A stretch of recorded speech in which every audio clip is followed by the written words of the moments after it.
कि हमें मौका ही मत दो सच में। बच्चे रखने हैं तो फिर हमें क्यों, मतलब ऐसे पता है कि मतलब वही बच्चे रखने हैं तो मत करो ना हमारे लिए। हमारे पास पैसा नहीं है, हम कहाँ से क्या करें? हमारी सरकार एक समोसे के लिए सीबीआई की जांच करवा सकती है ना, तो हमारे फ्यूचर के लिए इतना नहीं कर सकती। सर हम कॉम्पिटिटिव एग्जाम की तैयारी कर रहे हैं, हमें नहीं पता, इतना तो पढ़ ही लेते कहाँ हमारा सेंटर है ना, बोलते उसका बॉय स्कूल में। सर ऐसे हो सकता है? हमारे साथ तो सर अन्याय हो रहा है। सर गरीब फैमिली से हम क्या करें, कहाँ जाए? इतनी मुश्किल से तैयारी करके तब 2-2.5 साल पढ़ते हैं। आप लोग को ये डर है कि भाई बाकी ने चीटिंग करी तो आप लोग पैसे नहीं होंगे? नहीं सर बहुत ज्यादा हुई है।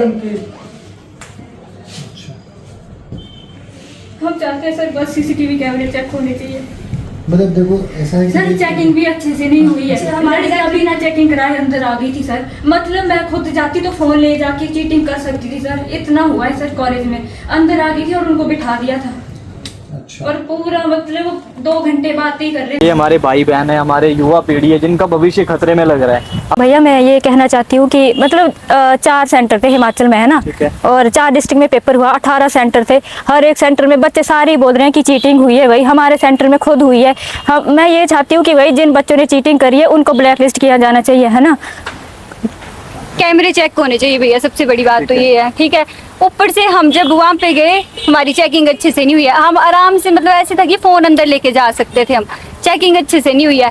बच्चों को 2-3 बच्चों को उठा के लेके गए थे बीच से कि ये गलती से वो जो दूसरा एडमिट कार्ड है वो फिजिकल वाला लेके आ गया। ऐसे कैसे वो पेपर देने जा रहे? टाइम हो गया आपको तैयारी करते इसी चीज की? 2 साल हो गए हमें। मेरे को तो 3-4 साल हो गए हैं। देखो भाई सभी ये जितने भी हमारे भाई बहन है सभी रेंटेड रूम लेके रहते हैं यहाँ पे। सभी के घर वाले इतना खर्चा इन पे कर रहे हैं, कोई एकेडमी में पढ़ रहा है, कोई लाइब्रेरी ज्वाइन की है, अपनी स्टडी पे पूरा फोकस कर रहे हैं। और ऐसे में भी ये देखो जो जिनको कुछ भी नहीं आता है वो चीटिंग करके आगे नंबर ले जाते हैं अपना, और जो बेचारे पढ़ने वाले बच्चे हैं जो जिनका हक मिलना चाहिए वो रो रहे हैं आज। ऐसे कर रहे थे भैया पेपर, जैसे स्कूल के पेपर नहीं होते हैं, ग्रुप में बैठ के पेपर कर रहे थे। हमारा क्या फायदा फिर इतनी मेहनत करने का भैया? और क्या कहना चाहोगे? जितने भी हमारे ऑल हिमाचल के स्टूडेंट्स हैं वो भी इस वीडियो को देख रहे होंगे और किसी ना किसी के साथ ये सब कुछ हुआ होगा, बट आगे कोई सबके साथ हुआ है भैया। जिसने चीटिंग करी है वो नहीं बोल रहा है ना, उनके अच्छे नंबर आ गए वो नहीं बोल रहा है। हमने इतनी मेहनत करी है 2 साल से पढ़ के, फिर भी हमारा कुछ नहीं बन रहा है और वो आगे ज्यादा नंबर ले रहे हैं चीटिंग करके। चाहते हैं कि कैमरे चेक हो या इस पे हम चाहते हैं कैमरे, सीसीटीवी कैमरे चेक होने चाहिए और जिन्होंने चीटिंग करी है उनको ब्लैकलिस्ट किया जाना चाहिए बस। अभी हम डीसी ऑफिस में गए थे, देखते हैं आगे की कार्रवाई क्या रहती है, इस पे कुछ एक्शन होता है या नहीं होता है। बाकी देखो आवाज ही उठा सकते हैं, आगे जा ही सकते हैं, बाकी होना ना होना सरकारों प्रशासन पे डिपेंड करता है। बाकी देखो किस तरह से बेचारे सुबह से यहाँ पे बैठे हुए हैं और कितनी मेहनत इन्होंने की होगी, इनकी सारी मेहनत पे पानी फिर गया।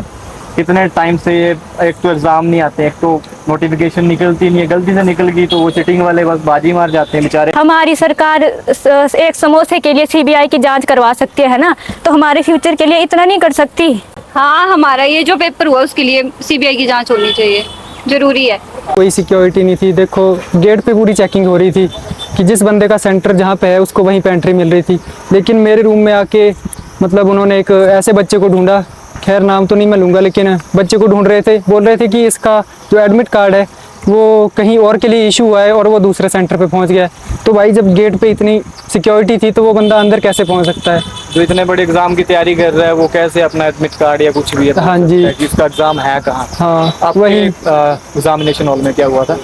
हमारे तो भैया चेकिंग ही नहीं हुई अच्छे से ना, और एक मटोर वहाँ पे मतलब जैसे पेपर शुरू हुआ उससे 5 मिनट पहले लाइट चली जाती है और जैसे पेपर खत्म होता है उससे 5 मिनट पहले लाइट आती है। जैम्बरी नहीं बजे भैया, जैम्बरी नहीं बजे नहीं है। वो बोलते भाई जब सायरन बज जाएगा आप शुरू कर देना, नहीं तो हम टाइम बता देंगे। ऐसे कैसे भाई? खुद ना दीवार पे वो चीज लगी थी, पेपर था वो क्या था वो कुछ समझ नहीं आ रहा है। जब सरकार बता रही है कि इतनी सिक्योरिटी थी तो वो लड़का दूसरे सेंटर में कैसे पहुंचा और उसको एंट्री कैसे मिली? चलो वो पहुंच तो गया कि गलती से उसने पढ़ा नहीं होगा कि सेंटर कहाँ पे उसका, लेकिन उसको एंट्री मिल गई और वो रूम तक कैसे पहुंच गया? हमारे रूम में आए थे उसको ढूंढने के लिए लेकिन वो वहाँ पे नहीं मिला, तो वो रूम तक कैसे पहुँच गया? अब मुझे नहीं पता गाइस ये मेरे भाई बहनों की आवाज़ आगे पहुंचेगी नहीं पहुंचेगी, इस पे एक्शन होगा नहीं होगा, बट आप सभी को पता है कि जिन्होंने जो भी एग्जामिनेशन हॉल में जितने भी स्टूडेंट्स थे, जितने भी भाई थे, जितनी भी बहनें थी, उन्होंने देखा होगा। तो इस वीडियो को ज़्यादा से ज़्यादा फैलाओ, हिमाचल सरकार तक पहुँचाओ कि देखो यार किस तरह का चल रहा है। बच्चे इतनी 3-3, 4-4 साल से मेहनत करी जा रहे हैं, रेंटेड रूम में रह रहे हैं, घर का कोई आता पता नहीं, खुद का कोई आता पता नहीं, पढ़ाई पढ़ाई पढ़ाई पढ़ाई, फिर भी इस तरह का चीटिंग करके बाजी मार जाते हैं। तो ये गलत है, बिल्कुल गलत है। इस वीडियो को ज़्यादा से ज़्यादा शेयर करिए ताकि स्टूडेंट्स को इंसाफ मिल सके।